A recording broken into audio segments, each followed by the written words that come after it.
mercredi 15 juin, il est 7h.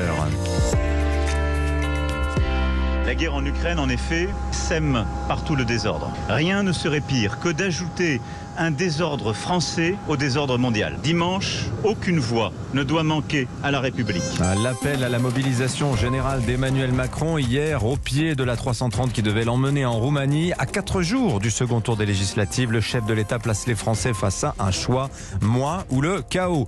Directement visé sans jamais être nommé, Jean-Luc Mélenchon répond au chef de l'État à Toulouse. Le leader de la NUPES a moqué hier soir une Macronie en mode panique. Et puis dans ce journal également, la descente aux enfers des Girondins de Bordeaux. Faute d'argent, le club de foot est relégué en National 1, l'équivalent de la 3e division. Le journal Christophe Lamar. Bonjour Christophe. Bonjour Dimitri, bonjour à tous. Il était silencieux depuis dimanche. Emmanuel Macron n'avait pas dit un mot sur le résultat du premier tour des législatives. Il en a finalement parlé au moment où personne ne s'y attendait, c'est-à-dire au pied de l'avion présidentiel en partance pour la Roumanie. Bonjour Jacques Serret. Bonjour. Du service politique d'Europe 1, un Emmanuel Macron devant son avion prêt à décoller qui lance un appel au sursaut républicain. La séquence a de quoi surprendre. Oui, le décalage est saisissant. Emmanuel Macron debout au pupitre devant l'avion présidentiel, réacteur allumé, prêt à décoller. Le résultat d'une improvisation totale de la part du président. Car cette déclaration de 5 minutes n'était pas prévue au programme. Rédigée hier midi à la va-vite, juste après le Conseil des ministres, juste à temps avant que son cortège ne file vers l'aéroport. Et si l'Élysée avait rapidement prévenu les médias que le chef de l'État souhaitait expliquer son voyage à venir, jamais l'entourage d'Emmanuel Macron n'avait évoqué le fait qu'il allait concentrer son message sur les législatives. Mais Ukraine et élections ne sont pas tant dissociés aux yeux du locataire de l'Élysée. Emmanuel Macron fait le lien entre les deux. Rien ne serait pire que d'ajouter un désordre français au désordre mondial, assure-t-il. Donner de la gravité au moment, endosser le costume de chef de guerre, avec entre les lignes ce message implicite, c'est moi ou le chaos. C'est la stratégie du chef de l'État pour tenter de mobiliser les électeurs autour de son camp, exactement la même que lors de la présidentielle, au risque de donner l'impression d'une certaine panique, du moins d'un manque de sérénité dans cette dernière ligne droite. Emmanuel Macron qui est arrivé hier soir en Roumanie, au programme visite et dîner avec les 500 soldats français déployés sur une base de l'OTAN. Le chef de l'État attendu aujourd'hui en Moldavie et peut-être à Kiev jeudi. Le conditionnel reste de mise. Rien n'est acté, dit son entourage. Alors, ce discours à moitié improvisé sur le tarmac de l'aéroport fait évidemment réagir le premier de ses opposants, Jean-Luc Mélenchon. 1500 personnes réunies en meeting à Toulouse hier soir pour écouter le leader de la NUPES. Jean-Luc Mélenchon a raillé le discours d'Orly, mauvaise copie d'une pratique importée des États-Unis. Son bateau coule, Macron prend l'avion. Et certains disent il s'enfuit.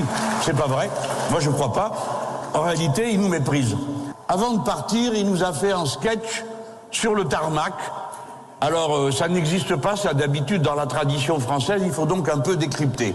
C'est la mode à la Trump. Trump était spécialiste de ça. Avant de monter dans l'avion, il insultait tout le monde et puis il montait dans l'avion.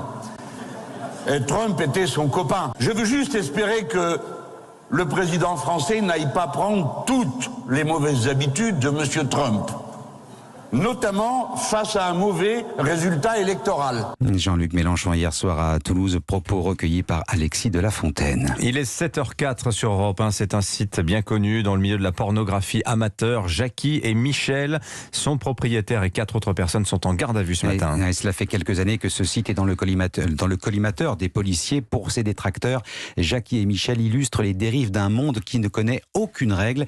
Et c'est ce qui est reproché à Michel Piron, le propriétaire du site Gladys Laffitte. Ah oui, une enquête menée depuis 2 ans maintenant, après le signalement de 3 associations qui relaient des témoignages d'actrices, des dénonciations de pratiques sexuelles hors normes et douloureuses, je cite, effectuées sans leur consentement selon elles. Il y a au total 7 plaignantes à ce stade. 3 acteurs sont actuellement interrogés, en garde à vue, soupçonnés notamment de viols aggravés, de proxénétisme aggravé ou encore de traite des êtres humains. Des crimes et délits aggravés soit parce qu'ils auraient été commis en réunion, soit parce que des actes de torture et de barbarie auraient été pratiqués. Le fondateur du site amateur est lui en garde à vue pour complicité de ces faits, mais aussi pour des soupçons d'agression sexuelle. Par la voix de son avocat, Michel Piron assure qu'il ignorait que des actrices subissaient des actes de violence sexuelle. Il précise aussi que Jackie et Michel n'est qu'un diffuseur de films qui sont eux réalisés par des producteurs indépendants. À 64 ans, Michel Piron assure avoir toujours voulu répondre aux questions des enquêteurs. Ils ont encore 24 heures pour l'interroger. Gladys Laffitte du service service police-justice d'Europe 1. L'autre actualité de ce mercredi, c'est bien sûr la canicule. Elle s'étend pratiquement à toute la France. Le sud et notamment le sud-ouest étouffe et ce n'est pas fini. Au moins 40 degrés à l'ombre attendus à partir de demain. Température très élevée aussi pour le nord de la France. On pourrait atteindre les 38 degrés à Paris ce week-end. Il y a la canicule, il y a la sécheresse et il y a les incendies. 70 hectares de forêt ont déjà brûlé hier en Lozère. Le sinistre n'est toujours pas totalement maîtrisé. Et c'est ce qui inquiète les pompiers. Le feu peut désormais toucher des zones jusque-là considérées comme à l'abri. Un exemple avec la forêt de Fontainebleau en région parisienne.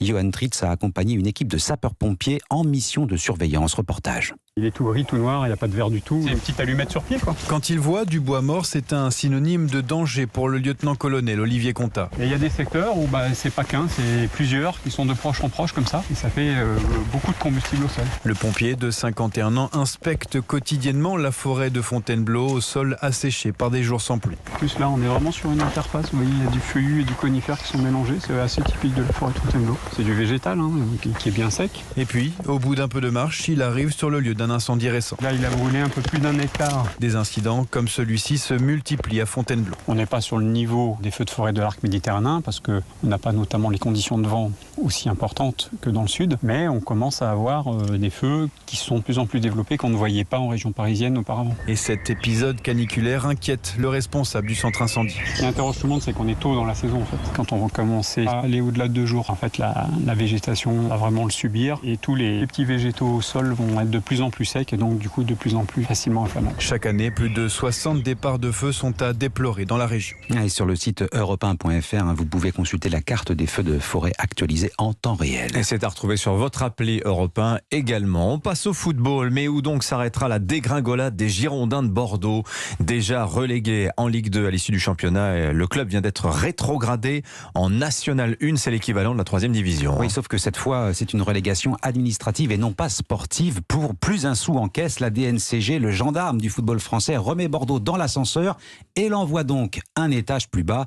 Le club a fait appel, Cyril de la Morinerie. Oui, c'est un véritable séisme dans le football français. Les Girondins, club mythique, avec ses 6 titres de champion de France, ses 4 Coupes de France, sa grande histoire, ses joueurs de légende comme Zidane, Lizarazu, Gaëtan Huard, voient son avenir s'assombrir encore plus.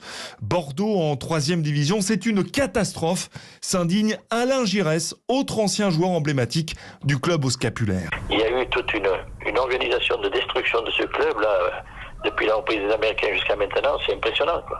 C'est impressionnant, je crois que si on voulait l'éliminer, je crois qu'on ne pouvait pas faire mieux, quoi. Enfin, on se demande comment le club peut sortir de cette situation. Depuis la vente des Girondins par M6, c'est la descente aux enfers. Après un fonds d'investissement américain, l'ancien président de Lille, Gérard Lopez, aux méthodes controversées, est arrivé aux commandes, mais avec des moyens limités. Le plan mis en place ces dernières semaines, apport de 10 millions d'euros et vente de joueurs, n'a pas convaincu le gendarme financier. Bordeaux, qui dans un communiqué fait part de sa consternation et qualifie la décision de brutale, annonce faire appel de cette sanction. Cyril de la Morinerie du service des sports d'Europe 1. Voilà, ce matin, l'équipe a écrit que l'existence même du club est menacée si aucune solution n'est trouvée pour les Girondins de Bordeaux. Sacrée histoire quand même. Merci beaucoup Christophe Lamar.